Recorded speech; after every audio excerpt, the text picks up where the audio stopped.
আপনি যত ভালোই সার্ভিস দেন না কেন, মানুষ আপনার বিজনেসকে জাজ করবে আপনার ওয়েবসাইট দেখে। ওয়েবসাইট হচ্ছে আপনার বিজনেসের ফার্স্ট ইমপ্রেশন। একজন ক্লায়েন্ট যখন আপনার ওয়েবসাইটটা ভিজিট করে, ওয়েবসাইট দেখেই সে সিদ্ধান্ত নেয় যে আসলে সে আপনার সাথে ডিলটা ফাইনাল করবে, বা আপনাকে অর্ডার দেবে, বা আপনার সাথে আসলে সে এগোবে কিনা।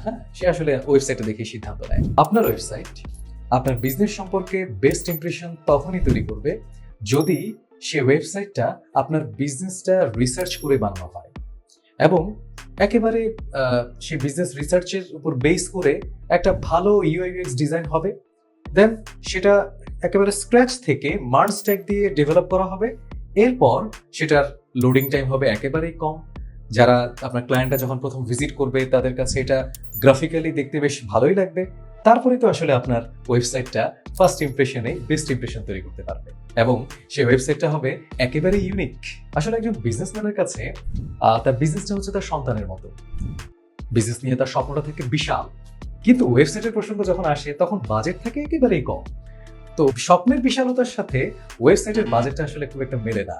আসলে একটা জিনিস মাথায় রাখবেন যে ওয়েবসাইট এই সময়ে, এই ফাস্ট পেসড দুনিয়াতে, ওয়েবসাইট কিন্তু বিলাসিতা বা এটা কোনো এক্সপেন্স না, এটা আপনার জন্য একটা ইনভেস্ট। ধরুন আপনি একটা ওয়েবসাইটে ঢুকলেন, সেই ওয়েবসাইটের elegant design, quick loading time, response, visual যে গ্রাফিক্সগুলো ইউজ করা হয়েছে, সেটা দেখে আপনার ওই বিজনেসের প্রতি বা সেই ব্র্যান্ডের প্রতি কি ট্রাস্ট জন্মায় না? জন্মায় তো। আসলে জরগাইটিতে আমরা এরকম ওয়েবসাইটই বানাই। তাহলে ব্যবসা নিয়ে আপনার স্বপ্নের অনুপাতে একটা ভালো বাজেট করুন। সেটা কত আমি জানি না, এবং চলে আসুন জরগাইটি গ্রুপে। হয়তো একটা অনলাইন মিটিং হতে পারে, অথবা আমাদের অফিসে এসে এক কাপ ধোয়া ওঠা গরম গরম কফি খেতে খেতে আমরা না হয় আপনার ওয়েবসাইটের রিকোয়ারমেন্টটা একটু শুনলাম। শুনে আমরা আমাদের যে টিম রয়েছে সবাই মিলে কাজ করে আপনার স্বপ্নের ওয়েবসাইটটি আমরা তৈরি করে দিলাম। তো দেরি কিসের? নিশ্চয়ই খুব দ্রুত দেখা হচ্ছে আপনাদের সাথে।